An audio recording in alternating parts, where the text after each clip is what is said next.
Golden State Media Concepts social media podcast. Time to hashtag everything. We talk about all the fun, crazy stories on social media. From Instagram to Facebook, Twitter to Tumblr, or probably even Friendster. Join us each week as we explore the quirky side of social media. It's the Golden State Media Concepts social media podcast. It's simple, such a sad song. The one that we rely on to get us.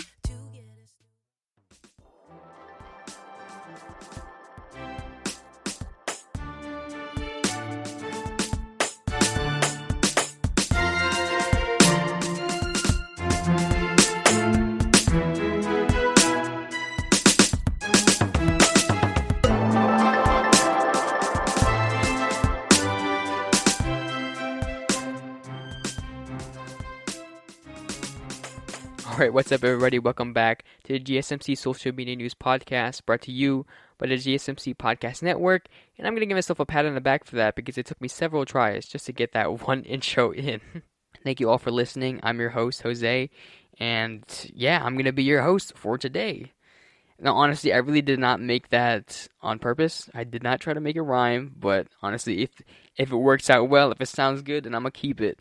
But yeah, first off, I kind of want to start off this episode, or I guess this segment, with a new sort of way to start it, a new segment in a sense. So I want to talk about what's new this week, or the news this week, and essentially it's in the name. So I want to talk about anything that was going on social media, any sort of news, any sort of trending things that are going on across all social media platforms. So what I would usually do is go through every single, trending page on each social media platform. So like YouTube, Twitter, I don't think Instagram has one, and stuff like that, and just look through it and see what's trending, and I will report it back here. So I guess I kind of want to start off with something that really did throw me off for a little bit at the beginning of this week, because it was just, it's kind of sad news. It's really, actually, no, it's not kind of, it is sad news, and that is when Daft Punk broke up so recently.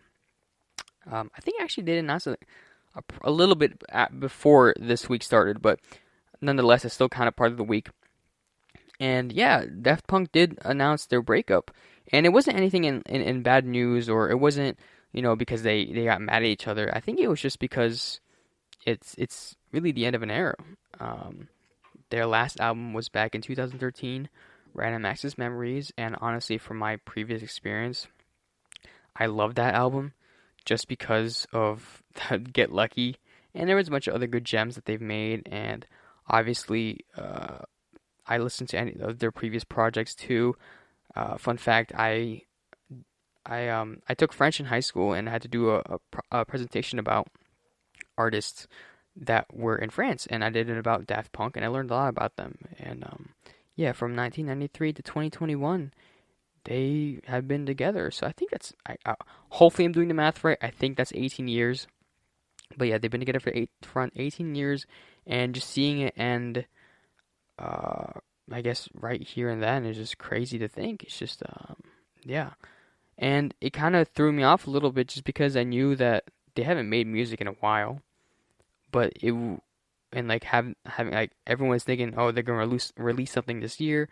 They're gonna make another collaboration album with someone else. But all in all, it was mainly just a breakup announcement, and yeah, it is kind of sad to see because I did sort of not live through that era where they were at their prime or made a lot of music. And I personally am a big fan of electronic music.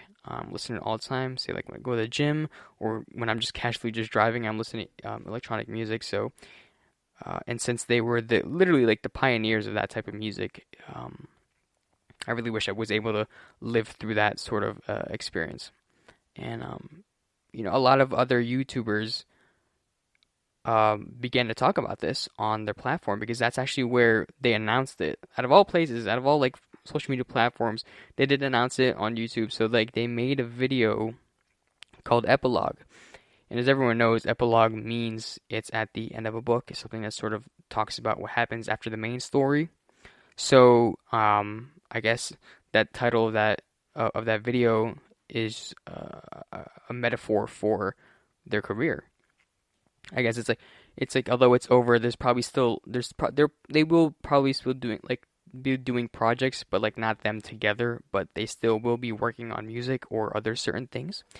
And yeah, and a lot of other YouTubers have spoken out about their experiences on it, such as Anthony Fantano. So he's a quote unquote music connoisseur or critic, and it's basically I think he just reviews albums on YouTube and like newly made albums and whatnot. He just reviews them, and he talked about his experiences with Daft Punk and how much the music has changed him. And honestly, as a person who doesn't really watch Anthony Fantano, it's kind of cool to see that uh, there was a certain connection on why I watched one of his videos and through Daft Punk. And Lewis from Unbox Therapy. So what's funny about this is that Lewis is actually a tech channel. So he reviews he reviews Teslas, he reviews new iPhones, anything that comes out in terms of tech. And then him having to make a video about Daft Punk really showed me that they were able to reach out to their fans all over the world, and a lot of people knew about them. So I thought that was really cool. And especially how other, not just YouTubers, but also like people on Instagram, Twitter, have just been not celebrating, but recognizing the true art that they've created throughout the years and saying thank you so much for all the music that they've put out. And honestly, it's really cool to see all the fans come together and just sort of celebrate what they've been able to make throughout the years.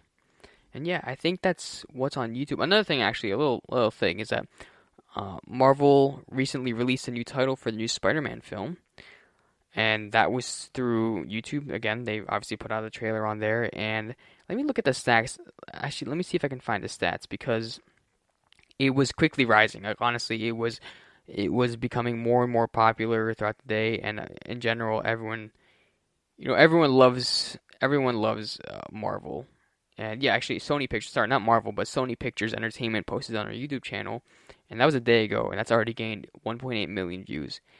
It's literally a 40-second clip, and it's gotten 4.8 million views. It's just a title reveal, and I thought it's really really cool, just because I'm also a big fan of Marvel films, and I was one of those 1.8 million people that watched the reveal for that. And the title of the film is actually called Spider-Man No Way Home. So they've been keeping track of that home sort of theme, and I love it. I'm really excited. There's been a lot of rumors going around about who's going to be in the movie and what some characters are returning, and yada yada. I don't really want to get too into it, because this is a Marvel podcast, and I would definitely be all over that. But yeah, it's accumulated like 1.8 million views, and actually let me check how many likes it has as of right now in the recording of this, because it probably is a lot. So give me one. Yeah, it has 88,000 likes, which is again insane, and only has 1.2k dislikes. So that ratio is pretty good to me. And yeah, just putting it on YouTube is just allowed a lot of people to see it, and in general, it was on the trending page. I think it was like number 4, so definitely really excited for that. And now on to Twitter.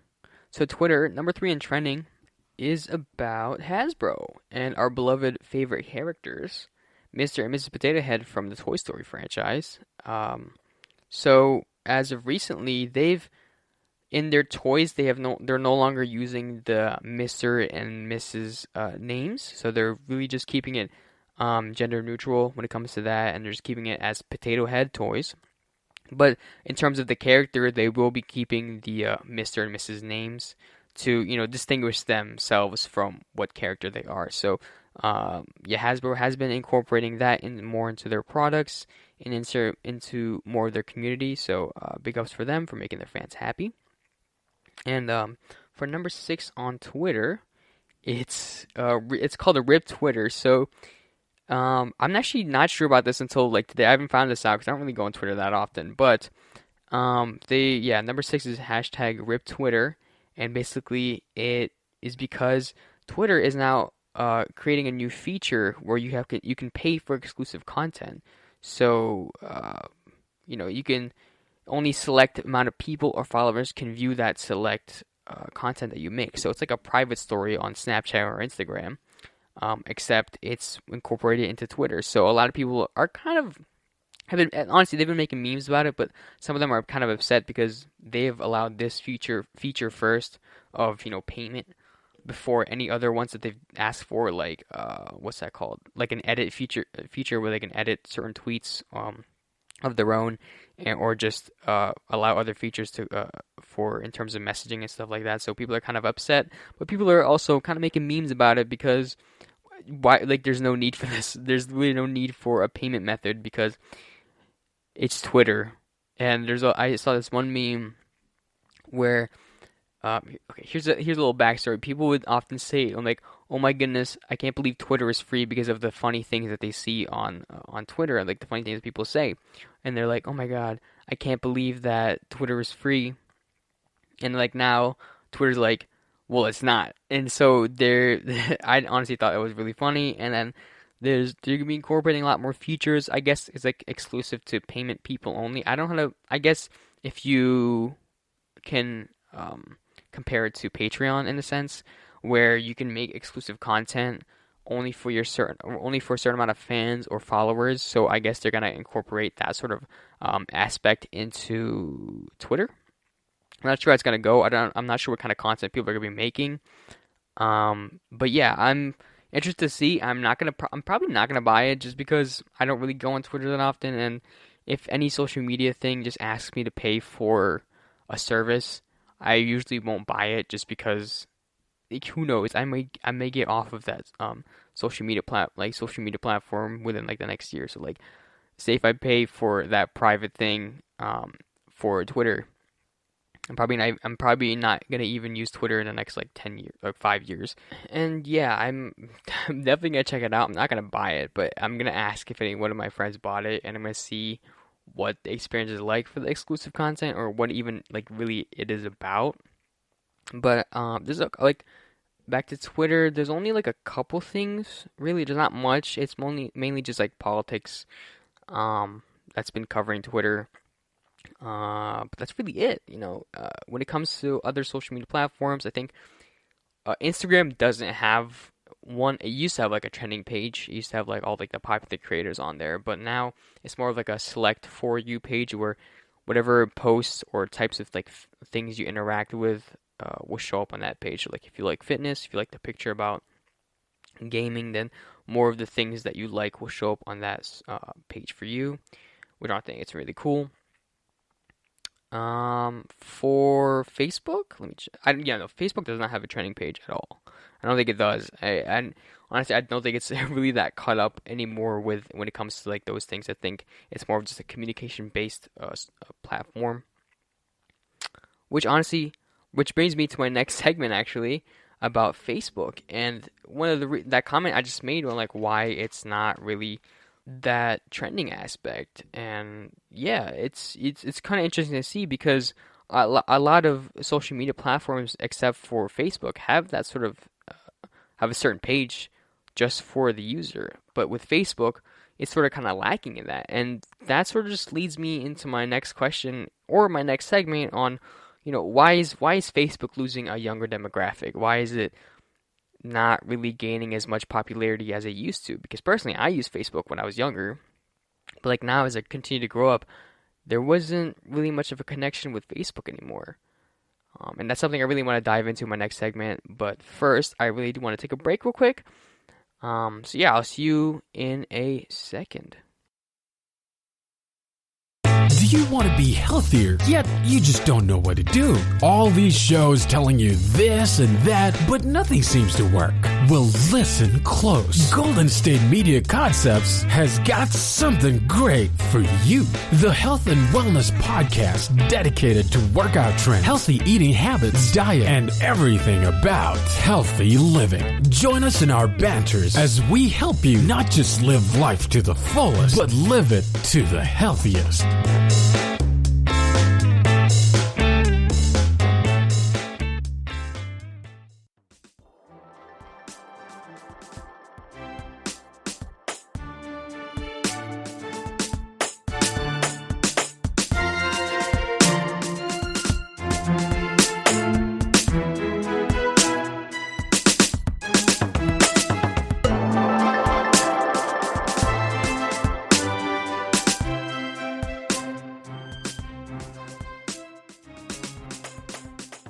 All right, everybody, welcome back to the podcast. Hope you guys had a nice break. I for sure did. I was able to, eat dinner. No, I'm just kidding. I'm still recording this podcast. But anyways, onto the segment. So I kind of want to bring back on the question on, why is Facebook losing a much younger demographic when compared to any other social media platforms? And the reason why I thought about this was, first off, I actually have been thinking about this for a long time. It's been sort of like an ongoing meme or joke within a lot of my friends and I, about Facebook and how no one's on it. And recently my mom asked me, I think, was it today or yesterday morning, but she asked me, did you greet your grandma on her birthday? And my brother and I'm like, no. We did over FaceTime, but Mom was like, "Did you do it on Facebook?" And him and I just completely forgot about Facebook, just to do it on Facebook in general, just because it just hit me that, wow, we really don't use Facebook at all anymore. Like, I use it sometimes to talk to family members if I have a question or something, but I'm never really active. I never post. I never really interact with other people's posts, only like or whatever.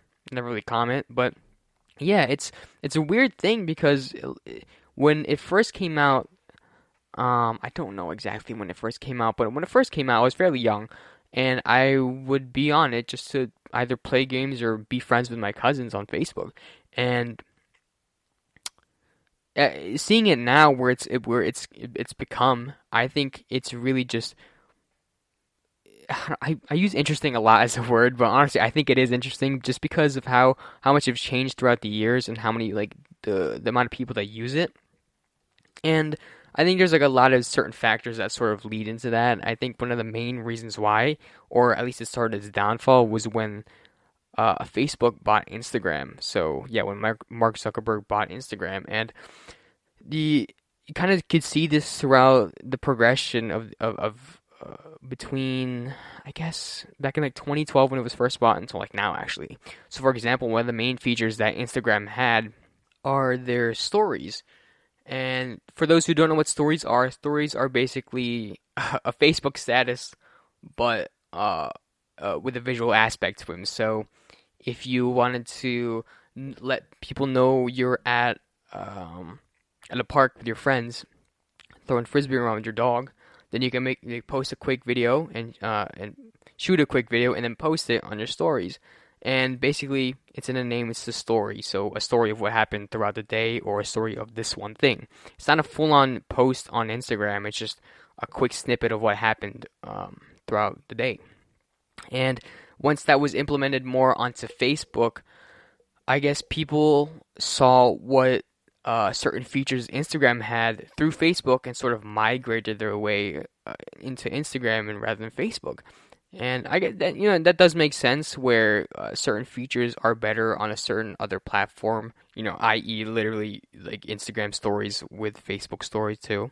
And I think that's one of the main reasons why Facebook is sort of like not dying off, but it's losing its younger demographic. Another reason is that sort of parent to teen dynamic. I guess having Instagram, you don't really see a lot of parents follow their kids on Instagram, or just a lot of parents on there in general. That's why younger people tend to migrate towards that, because there's not really that supervision of parents on social media. As more and more parents join, more and more teens leave. So that's That's kind of what happened on Facebook. At first it was more of just like a connection thing with a lot of teenage friends and a lot of friends just playing on there and whatnot. But as more parents joined in, they realized the value it has when it comes to supervision with their children. That's when teens sort of started to leave. I love my parents. I love love my family. But it's like that sort of thing where if you do a cool thing, quote unquote cool thing, and then your parent does it, and it's like, oh, it's not as cool. It's sort of just like that. That's sort of like, I guess, logic kind of goes into that with Facebook. And I think in general, the demographic just overall just grew up. I think a lot of the people that they had on there initially were teenagers like me, or young adults at the time, who were just using it to connect with friends and connect with family and whatnot. But now, as the demographic grew up, that was obviously a big portion of Facebook supporters were. And obviously, since they grew up and they left, they're now on new social media platforms, and whatever happened to Facebook's users and where'd they all go. And of course, they migrated onto Twitter and Instagram and Snapchat and all these new features that that honestly brings me to my next point, is that these new social media platforms were simply just better, or made features of Facebook better. So first off, with Facebook, you had that status thing where you can tell people what you were feeling that day, or what sort of relationship you were in. But now Twitter came out, and that sort of replaced, I guess, the status factor, where instead of on Twitter, you can tweet about literally anything. You can talk about how you're feeling. You can express yourself through Twitter, through words. And that was the same thing, or same, I guess, function that Facebook had. But Twitter just did it better, with allowing, I think, more characters and just that freedom of expression aspect when it came to that. So, like you say, for example, you wouldn't say something controversial. First, you shouldn't be saying controversial things at all on social media.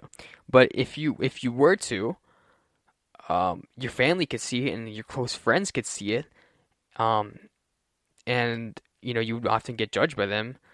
But say if you did it on Twitter, where not a lot of people that could be on it, you won't get as much backlash until cancel culture comes back to you. But you won't get as much backlash as you did if you said something controversial on Facebook. And I think that's what really tied a lot of people to Twitter, other than Facebook. And of course, no one should be saying anything controversial at all. But when it comes to that freedom of expression, if you had an opinion that wasn't really alike a lot of other people's, then you wouldn't really be judged as much on Twitter. Well, that can obviously change now because there's a lot more people on Twitter. But back then, yeah, you could really just do whatever you want, I guess. But in terms of Facebook, you can also post photos or pictures. So granted, when compared to Instagram, you can definitely post a lot more, album photos on Facebook. But since Instagram is primarily consisted and created for image sharing, and that's what I really think attracted a lot of people to Instagram, because that was a feature that Facebook already had, where you can post albums, post pictures of your weekend in Cancun, and no one would bat an eye. But when it comes to Instagram, you can crop, you can edit, you can add grain, you can add saturation, remove saturation. You can do a lot of things to your images before you even post them. So that was a feature that Facebook didn't have, that editing aspect. So like I said, you have this one feature that Facebook has, and then this app just expanded on that feature and made it a lot better.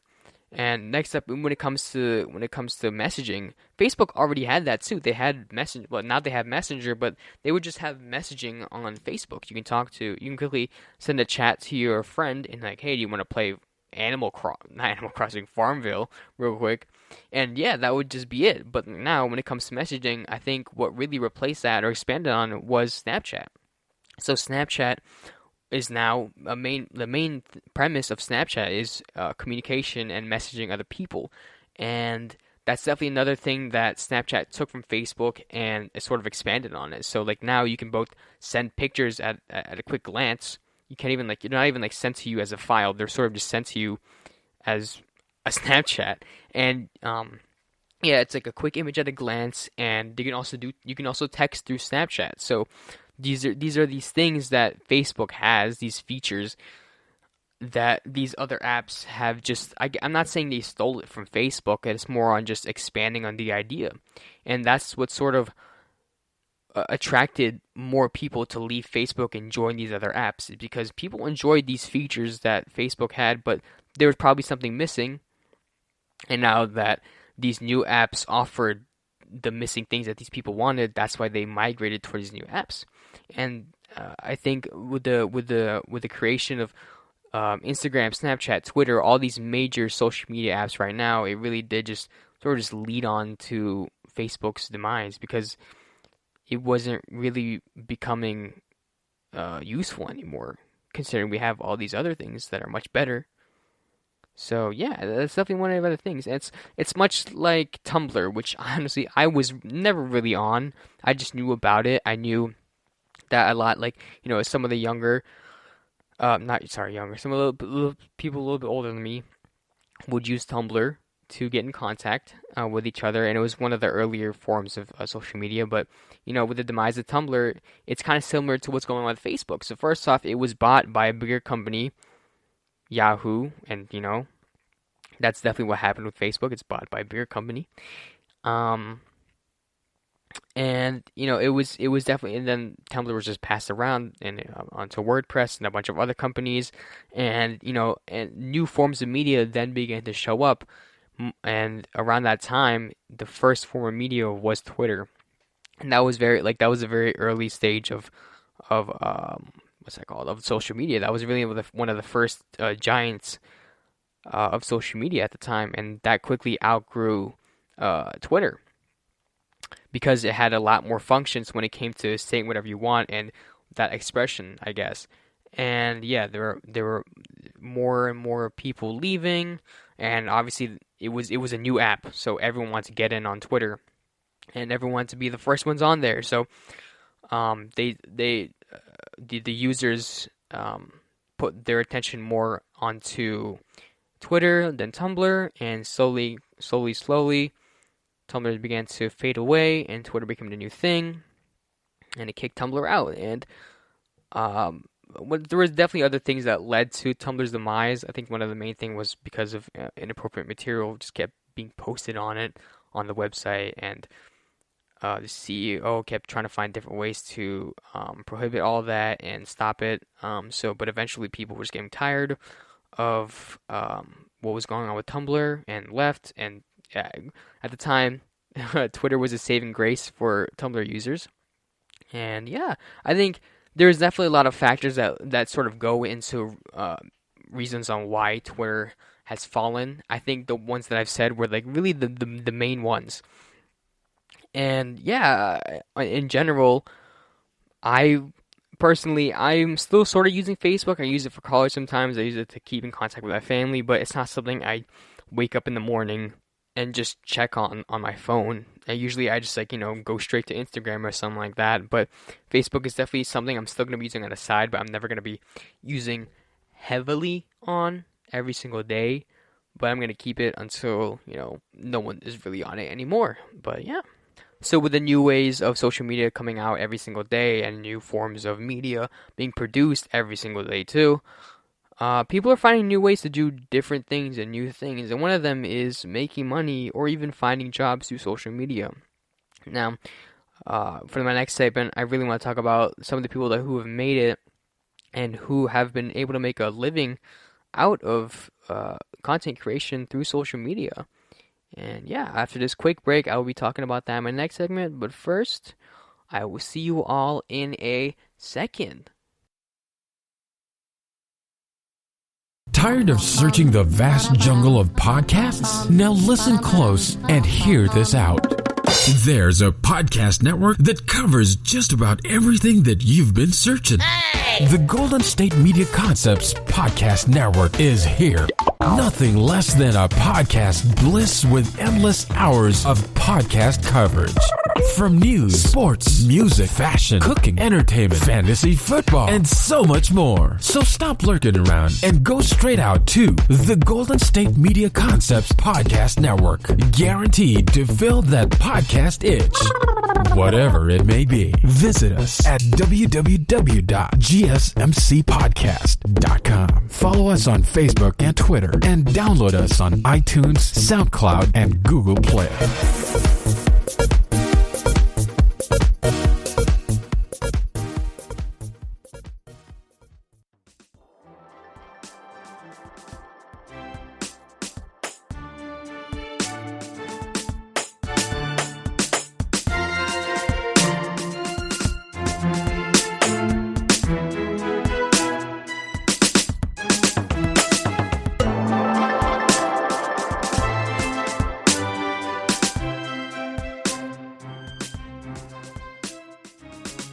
everybody? Welcome back to the podcast. Again, I hope you enjoyed your break, because I for sure did, because I definitely ate dinner this time around between that break. And again, I'm just kidding. I have not. Anyways, back to the podcast. Anyways, so with my last segment, I sort of left off by, talking about, how are people making money on these social media platforms? Because, if I knew, I would definitely try it. But I think one of the main ways of making and earning, or sort of a living even, through social media is content creation. And of course, that's a very obvious and somewhat generalized answer, but it is true. It's just more on what kind of content are you creating? What sort of things are you producing to the world, I guess. And I have a little list of the things that you can make money from, I guess, or from what I've experienced, not personally me, but from what I've seen. Obviously, you can make YouTube videos or just videos in general and sort of run ads or make ad revenue within them. Podcasts, of course. You can have sponsors, and this also goes in for YouTube videos too. You can have sponsors of people supporting your videos. And yeah, same with podcasts. You can have sponsors, have a little quick ad break. And even you can, I don't know why I wrote this down, but you can have meme pages.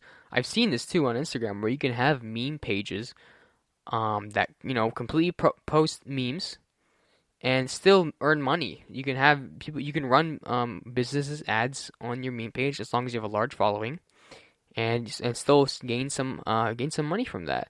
And I just think it's really interesting to see all these new outlets to make money through these social media platforms. So for example, I have not made any money from any of the content I've produced or made. Is that a goal? Potentially. Is that my main concern? No. But it really I've seen friends who have produced content on YouTube and have come home with not massive checks, but money from that. And there's a lot of new ways. And of course, again, I don't want to make this segment all about money. It's more on just how it's interesting that you can earn money from doing something that you really, really do love. And yeah, from my experiences, I've seen friends, they come home, or not come home to, but have told me that they have, earned money from the YouTube ad revenue and stuff like that. And I think it's honestly really cool and something that I definitely want to look more into.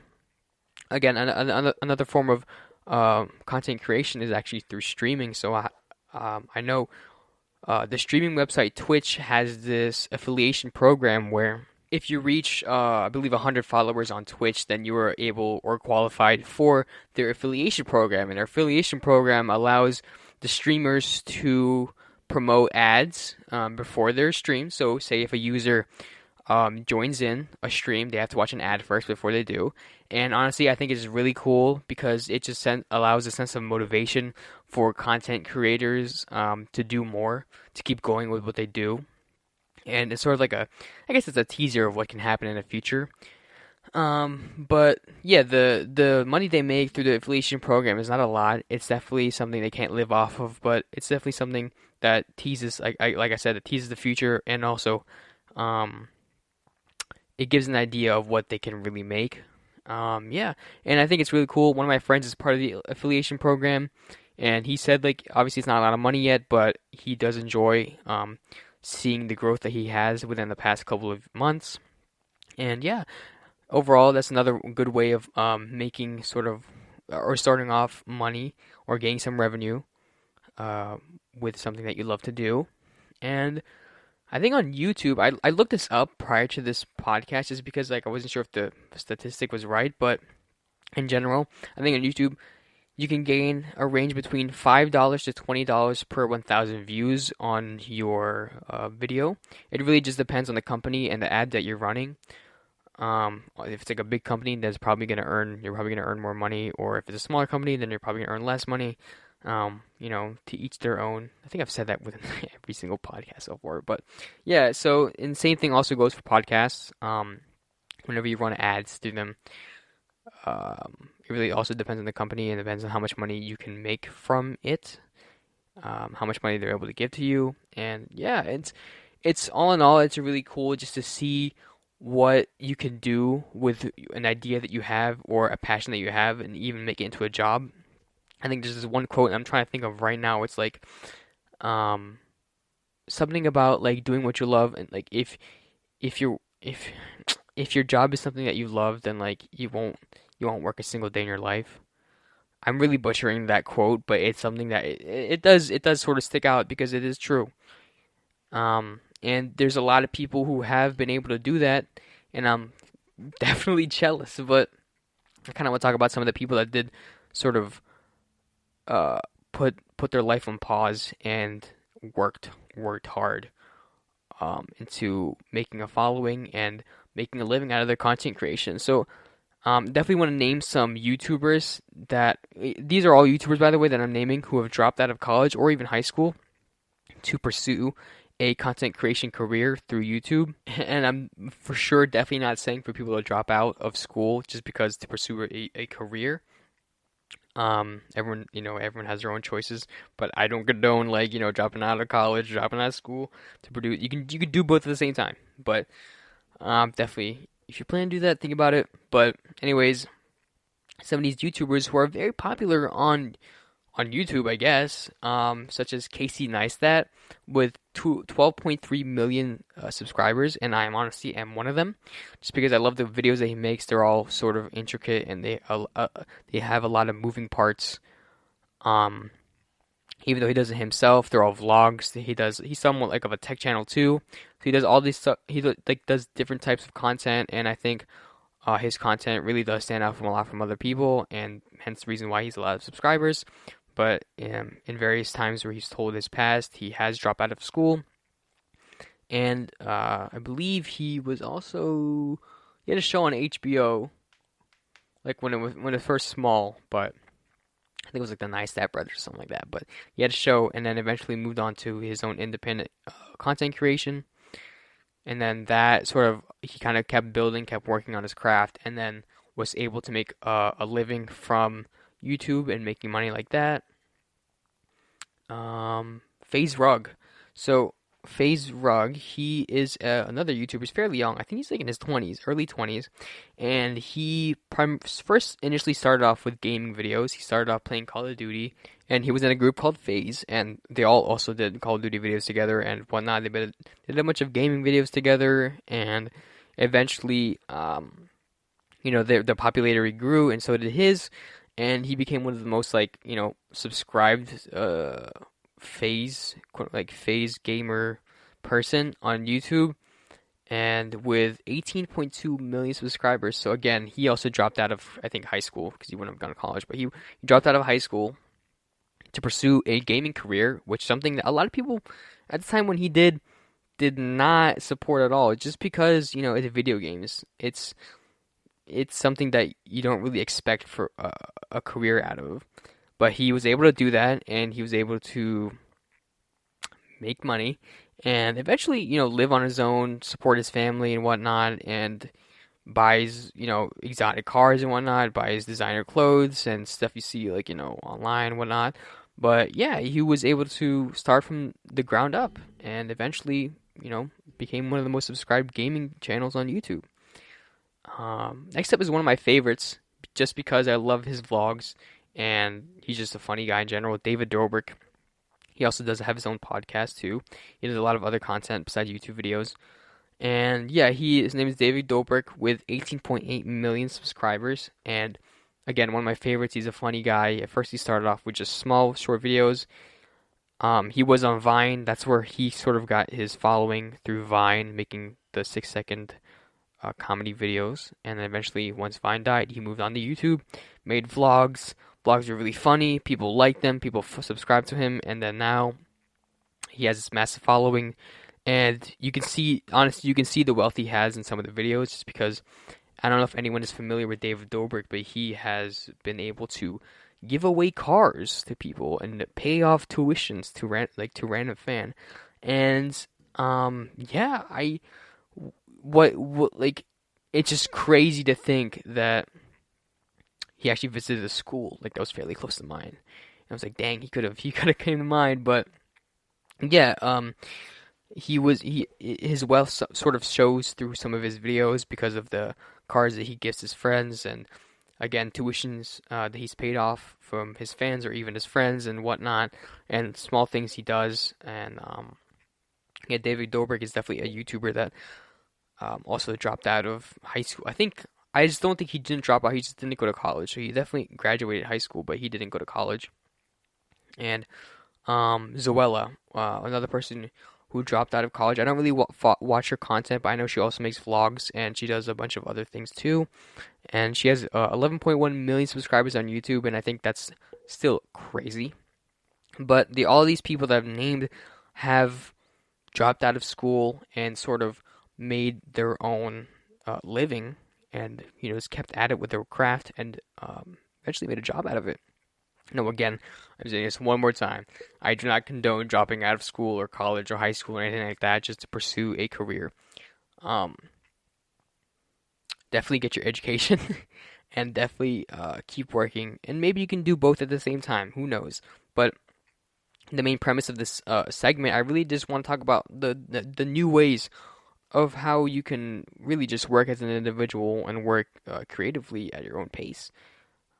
I really do love how they were able to pioneer a new wave of work and allow the sense of creativity, because the people I just listed are just a few of the ones who are changing the ways of work. No one really wants to work a typical 9-to-5 job anymore in a cubicle. People will tend to want to express themselves, and social media is definitely one of the main ways of finding new ways of work. And YouTube and even TikTok. Oh my! I completely forgot to mention the TikTok. Like, TikTok even has a creator fund for the reason why. I'm sorry. Side note: reason why I didn't really want to mention TikTok is because I've mentioned TikTok twice already these past 2 podcasts that I've done, and I don't want to mention for a third time. But here I am doing that. But anyways, TikTok has a creator fund, and that is worth of $200 million. So portions of that $200 million will go to several content creators that make good content, that make content that follow community guidelines and are family friendly, I guess, or just unique. And as long as TikTok supports the content creators, they will begin a creator fund. So basically paying the content creators for the content that they make. And of course, it's not applicable to everyone. It's not like, you make a video on TikTok and you immediately get paid. It's more on just gaining, quote unquote, TikTok's trust when it comes to that creator fund. And I think that's really cool. It's a big step when it comes to smaller creators. Eventually they will have their turn, I guess, and they'll maybe find ways to provide revenue to smaller TikTok creators like they do on Twitch with the affiliate program.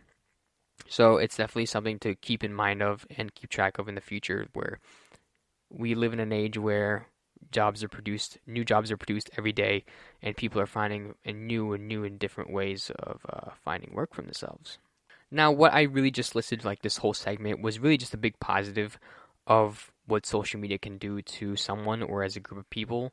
Finding jobs is definitely a good thing. But of course, when it comes to social media, there's also negative effects or dangers that can come with it. And for my next segment, I really do want to talk about some of the positives and negatives that come with using social media so much. And this is more of like, my experiences or like my opinion when it comes to this, is because I've experienced like the hand-in-hand dangers or positives of social media. And I want to share those experiences I've had with you in this next segment. So without further ado, I will be right back. I'll see you guys in a bit.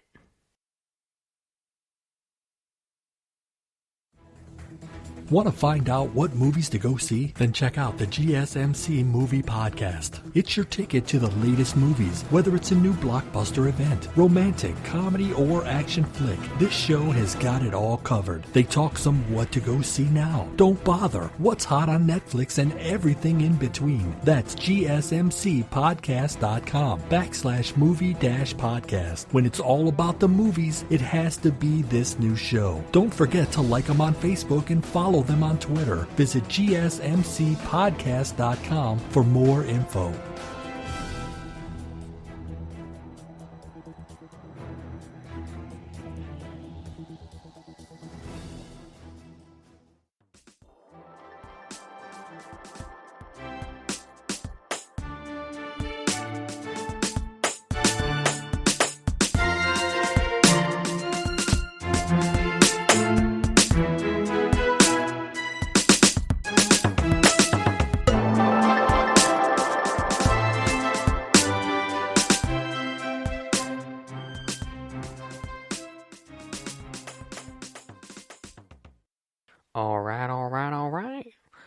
Hopefully you guys enjoyed your little break there. I for sure did.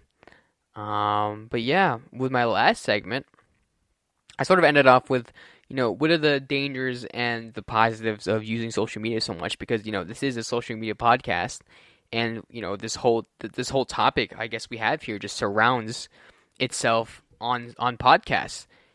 But of course, with everything, there's always a good and a bad thing to everything, and I think social media, I was about to say podcast, but social media is definitely something that has a lot of pros and cons, and a lot of people can see it as a good thing, and a lot of people can see it as a bad thing, and I really do understand why.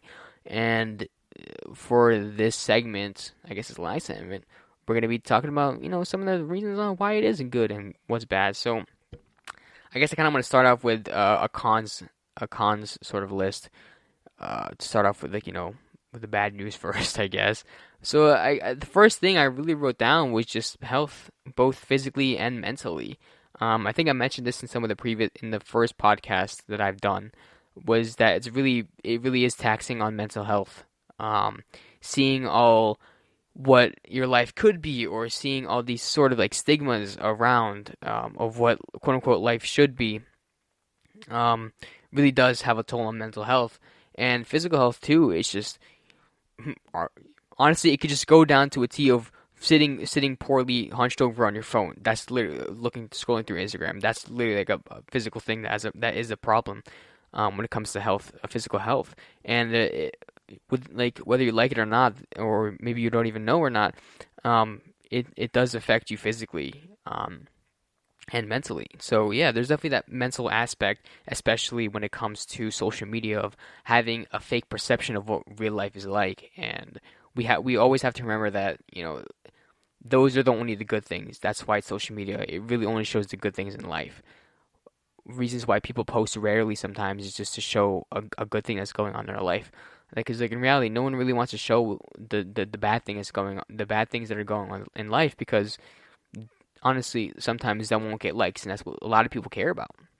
People care about the good things, and whatever will get them likes. So yeah, it's definitely a big mental sort of thing when it comes to social media. And another thing is that it's a big time waster. And I have personal experience when it comes to wasting my time on social media, both through, I guess, Snapchat, Instagram, and even I've mentioned again TikTok. Sometimes it comes to just simple work of doing schoolwork. I sit there prepared, get ready to work on a project, and then next thing I know, someone sends me a TikTok, and I open the app, and I'm there for the next 30 minutes. Those could have been crucial 30 minutes of finishing the project, and now I'm half an hour behind of my progress of what I initially thought it would be, and it just ruins sort of like my whole schedule. And I really didn't realize the importance of that until I started school, because initially when I had TikTok, I would only use it during the summer.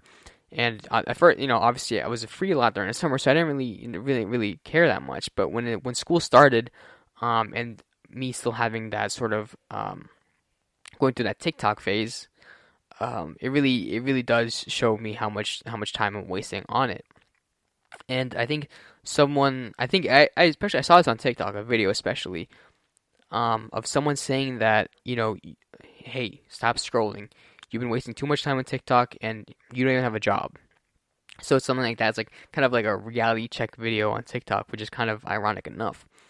But yeah, it is a big time waster, and although it can be fun for a little bit, it's still, in general, the time adds up, and you'll see how much time you spend on the app itself, or just scrolling through and wasting so much time, which like is time they could be doing like better things with.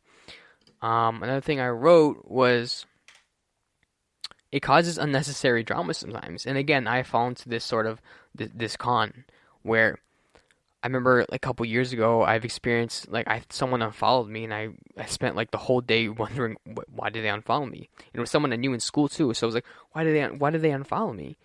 And I was wondering, like, why? What did I do? I didn't do anything wrong. Did someone say something about me that was like really tick them off? So like I thought of all these things, and eventually I sort of told myself at the end of the day, like, it doesn't matter.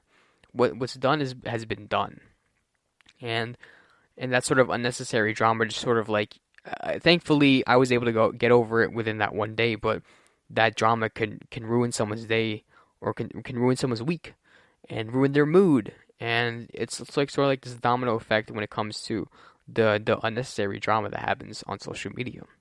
Sometimes it's not even true what you think of, or if it is true, it's happening over social media, so it shouldn't really, like, it's not really that important. Then if it was really like a really pressing drama thing that was going on, then it should be fixed in person. Next up, like I think I already mentioned this, but it gives like a wrong perception of social norms, or it gives like a wrong idea of what life should be like. It's like someone getting someone getting like a new boat or a new yacht, and then like some kid who is like just got on Instagram just sees that and thinks that, well, why don't I have a yacht? It's like these little things that can add up eventually, that can give off a wrong perception of what real life is like. So yeah, I'm not gonna expand on that because I've already talked about it before. Again, well, along with time waster, it's also a big money waster. So going back to what I said with Twitter and having that sort of that exclusive features payment thing, if that were to be true, and if Twitter were actually do that, then there's no point into spending money to an app that you could even delete within the next 5 years.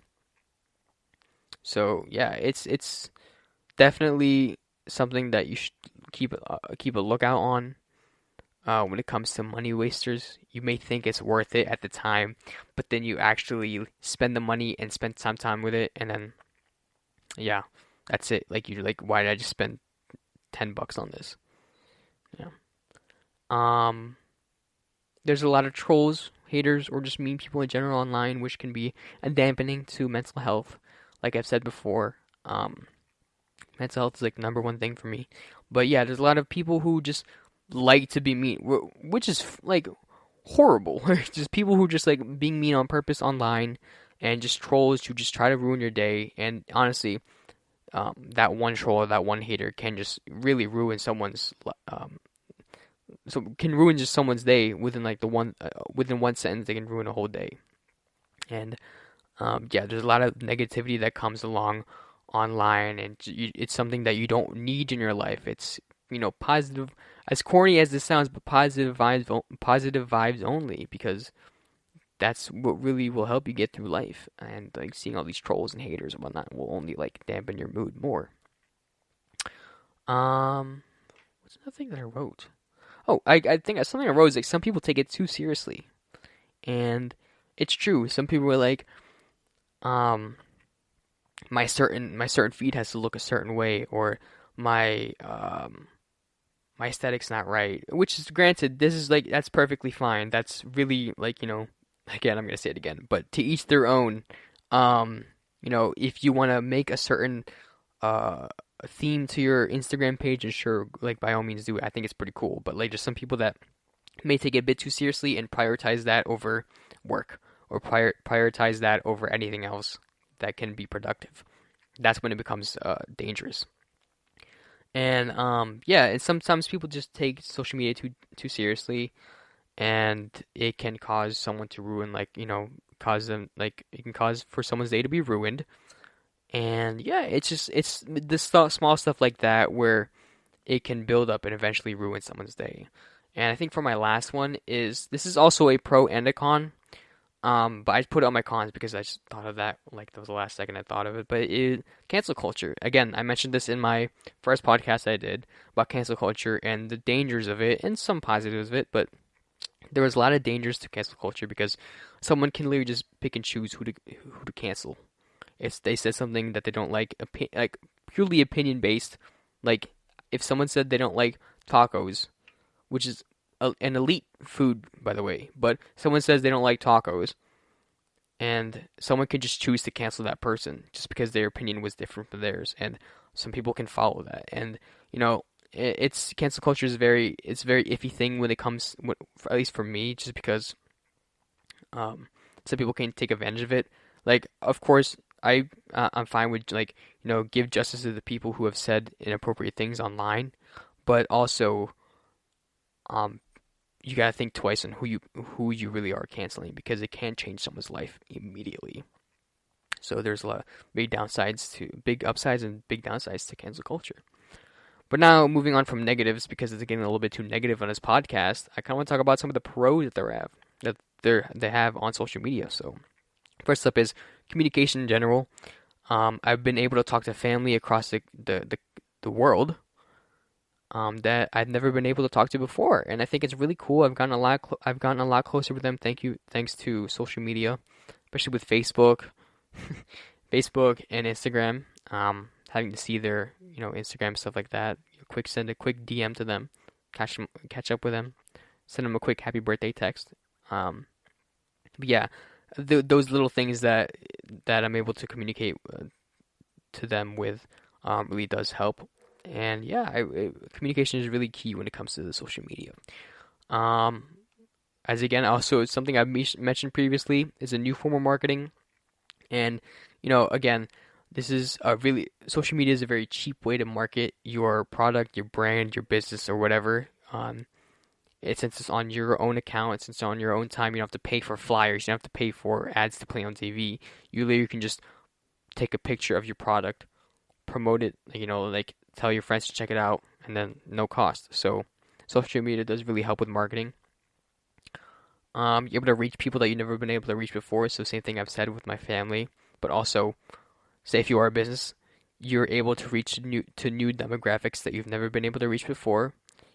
If you're a local coffee shop that does completely nothing related except flyers or physical marketing, you're only able to market to the people around you. But say if you do social media, you're going to be able to expand your demographic, expand your reach, and reach new people, and leave a mark on them. So I think that's really cool. What did I write down there?